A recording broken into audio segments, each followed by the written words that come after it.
ما شاء اللہ لا حول ولا قوة الا باللہ العلی العظیم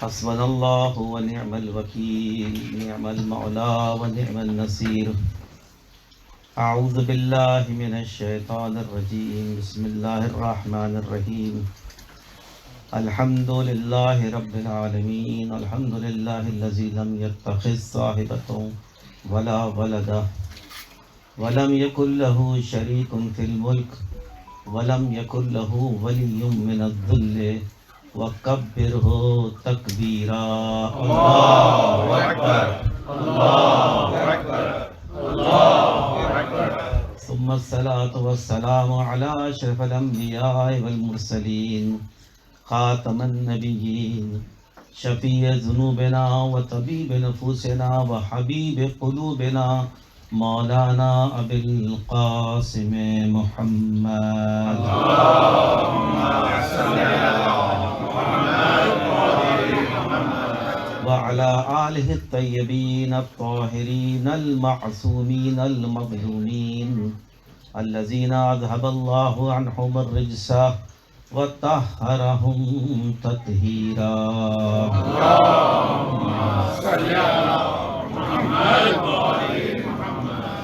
ولعنة الداعم على أعدائهم أجمعين من الآن إلى قيام يوم الدين أما بعد فقد قال الله سبحانه وتعالى في كتابه المجيد وفرقانه الحميد وقوله الحق أعوذ بالله من الشيطان الرجيم بسم الله الرحمن الرحيم وقيل للذين اتقوا ماذا أنزل ربكم قالوا خيرا للذین احسنوا فی هذه الدنیا حسنہ ولدار الآخرۃ خیر ولنعم دار المتقین جنات عدن يدخلونها تجری من تحتها الانہار لهم فیها ما یشاءون کذالک یجزی المتقین الذین تتوفاهم الملائکۃ طیبین ویقولون سلام علیکم ادخلوا الجنة بما كنتم تعملون صلوات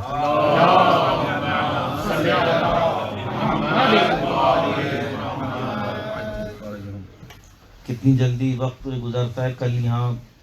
کل کی سی بات ہے کہ یہاں سوئم کی مجلس منعقد ہوئی تھی اور اب چہلم کا زمانہ آ گیا اور ہم سب بھی اسی راستے پر ہیں اور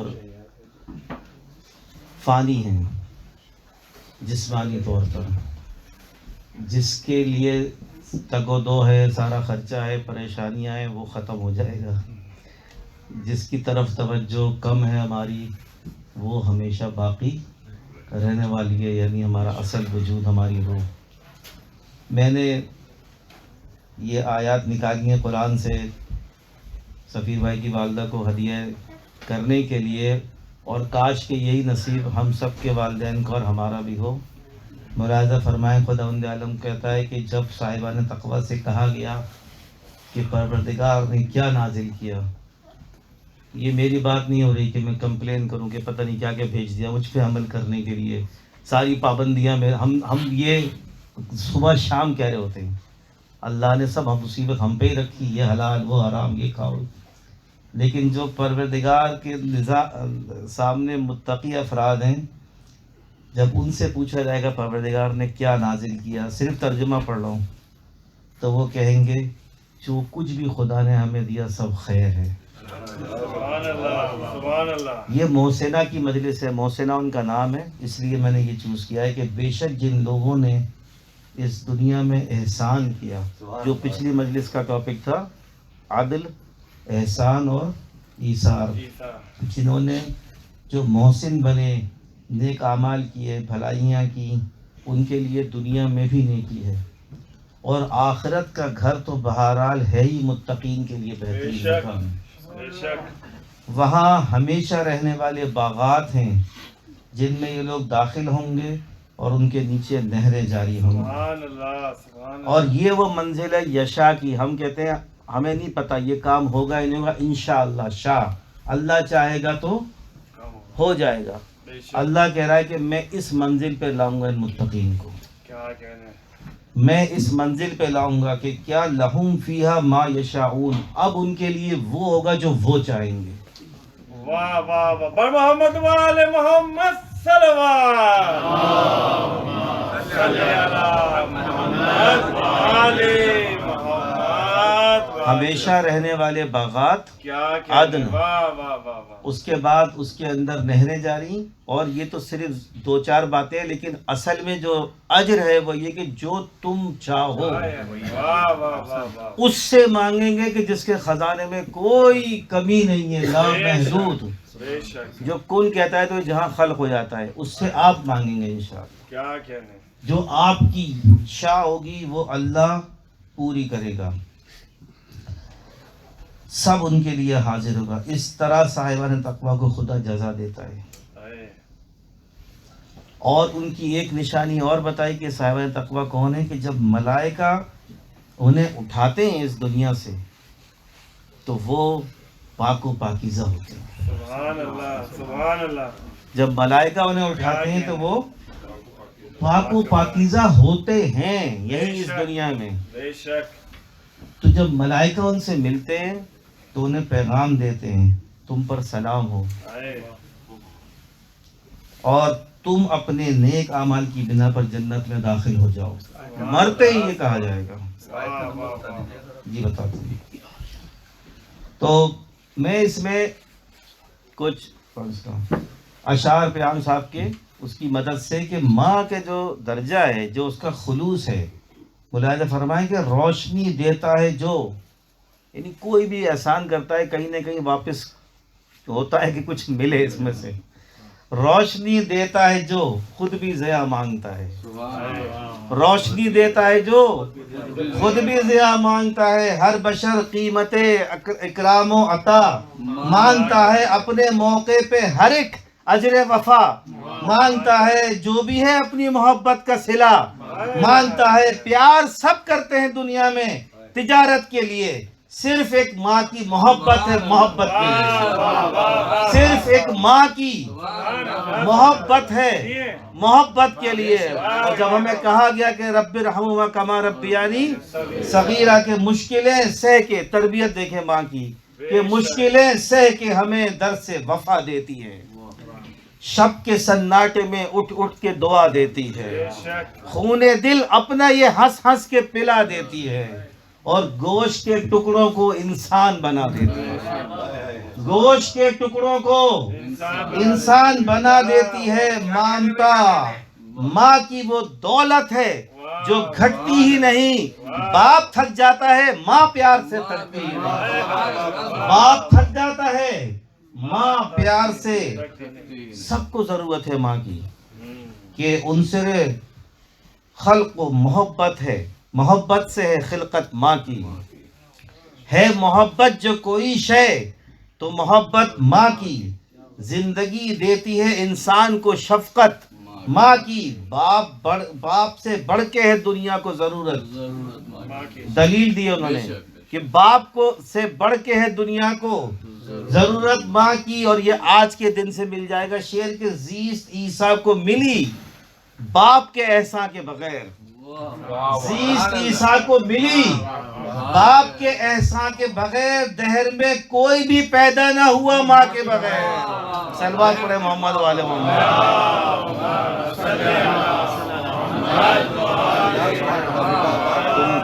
جی وہ پیدا نہیں ہوئے، کہنے سے آدم کہ وہ پیدا نہیں ہوئے دہر میں، اور وہ پیدا بھی نہیں ہوئے. آدم تو خلق ہوئے ڈائریکٹ. جی تو اب یہ کہ میں نے یہ نہیں کہا آج کا دن جو میں نے کہا کل کو کوئی پکڑے گا. ہمیں سب کو پتا ہے کہ کرسمس کے دن حضرت عیسیٰ پیدا نہیں ہوئے، لیکن منایا جاتا ہے. تو اس کے حوالے سے بات ہو رہی ہے کہ آج کا دن مخصوص ہے. تو اب یہیں سے ہم دوسری گفتگو کا آغاز کر رہے ہیں کہ یہ جو دن ہے آج کا حضرت عیسیٰ کا، خود ہمیں بھی اس کے بارے میں معلومات ہونی چاہیے کہ اس کی حضرت عیسیٰ کا ایک ٹاپک ہے قرآن میں اور بہت زیادہ تذکرہ ہے حضرت عیسیٰ علیہ السلام. ہمارے بچوں کو یہ بتانا چاہیے کہ جو 5 بڑے انبیاء ہیں، جس کو ہم اولی العزم میں مشکل الفاظ بھی بولنا چاہ رہے ہیں کہ بڑے انبیاء 5 ہیں، اس میں سے ایک حضرت عیسیٰ ہیں. اور قرآن اس کے اوپر، اور خود امام حسین علیہ السلام وارث عیسیٰ بھی ہیں. وہ ایک الگ ٹاپک ہے کہ وہ کیوں ہیں، وہ انشاءاللہ محرم میں کور کر سکتے ہیں. کہ حضرت عیسیٰ علیہ السلام جو ہے، اور ہمارا لنک امام زمانے کے حوالے سے بھی ہے کہ ہم منتظر ہیں حضرت عیسیٰ علیہ السلام کے بھی. لیکن جو ہمارا ایشو ہے، یعنی ہم سیلیبریٹ نہیں کرتے، لیکن ہمیں وش کرنے میں کوئی مسئلہ نہیں، کسی کو پڑوسی کو جاننے والے جو سیلیبریٹ کر رہے ہیں انہیں کرنے دیں. ہم سیلیبریٹ نہیں کرتے، نہ کرنا چاہیے، لیکن ہمیں وش کرنے میں کسی کو کوئی پرابلم نہیں ہے. یہاں پر جو ہمارا ایشو ہے وہ یہ کہ قرآن نے کون سا عیسیٰ پیش کیا اور یہ دنیا میں کون سا عیسیٰ پیش کر رہے ہیں.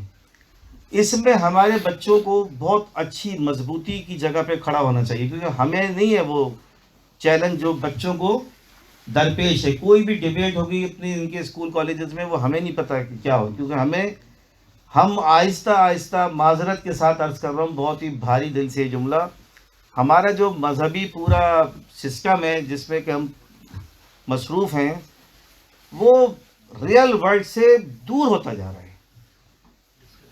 ایک ورلڈ وہ ہے جس میں ہم رہتے ہیں، جس میں ہم گاڑی خریدتے ہیں، ہم بینک پہ اکاؤنٹ کھلواتے ہیں، ہم جاب کرتے ہیں، ہم مارگیج پے کرتے ہیں، ہم لوگوں سے ایک دنیا ہے نا پوری، ایک وہ دنیا ہے، ایک ہماری مذہبی دنیا ہے جس کا اس دنیا سے کوئی لنک اہل بیت کے دور میں ایسا نہیں تھا، نہ کسی نبی کے دور میں ایسا تھا کہ انہوں نے ایک الگ دنیا بنائی تھی. کہتے ہیں ان سب کو چھوڑو، پہلے یہاں آ جاؤ اس ککون میں، پھر میں تمہیں کچھ چیزیں بتاتا ہوں. اس کا باہر کی دنیا سے اس کے دو نقصان ہوں گے. ایک نقصان ہمارا یہ ہوگا کہ ہمارے بچے ہم سے دور ہو جائیں گے اگر ہم نے توجہ نہیں کی، اور ہم نئی نئی چیزیں ایجاد کر کے اس دین میں ڈالے جائیں اور بنائے جائیں، اور مقدس ناموں پہ لوگوں کو بیوقوف بنائے جائیں. ابھی تو آپ خوش ہو جائیں، لیکن آپ کی نسلیں یہ کوشچن اٹھائیں گی کہ اصلی دین ہمارا کہاں کھو گیا، جس کا تعلق اس دنیا سے تھا، کہ وہ اس دنیا میں رہتے ہوئے اس دین پر، یہ دین کوئی ککون نہیں تھا کہ آپ ایک غار میں بیٹھ کے کچھ کر لیں اور کہ یہ ہو گیا، باہر جاؤ تو اس کا کوئی تعلق اس سے نہیں ہے. یہ درد اپنا میں شیئر کر رہا ہوں آپ کے ساتھ. ایک نقصان یہ ہوگا کہ اس کا ہماری نسلیں، اور دوسرا یہ ہوگا کہ جس کام کے لیے ہم بھیجے گئے ہیں، ابھی کتنا خوبصورت انیس بھائی نے شعر پڑھا تھا نا، کہ دنیا کو بتاؤ زہرا پہ کیا مصائب آئے. دنیا کو کیسے بتائیں گے آپ؟ دنیا کون سی مجلس اٹینڈ کرتی ہے آپ کی؟ جو طریقے ہم نے اپنائے ہوئے ہیں یہ دنیا کو بتانے کے ہیں، یہ دنیا کو بلانے کے ہیں. ابھی تو ہم نے سوچا بھی نہیں ہے اس پر کہ ہم کون سا کام کریں، کس انداز میں کریں، کیسے انگیج کریں. ہمیں شاید خدا نے اسی لیے بھیجا اس زمین پر.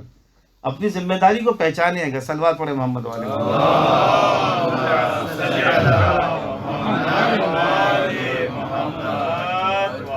یہ سورہ مریم کی پوری تفصیل سے واقعہ، وقت نہیں ہے اس کو پورا پڑھنے کا، 16 سے لے کر اور 36 تک مسلسل. میرا دل چاہ رہا ہے پھر بھی میں اس کو جلدی سے پڑھ دوں بغیر میں اپنی کوئی بات کیے ہوئے.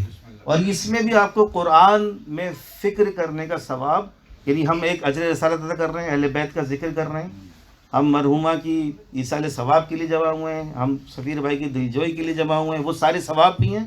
اور اسی مجلس میں قرآن پہ غور و فکر کرنے کا.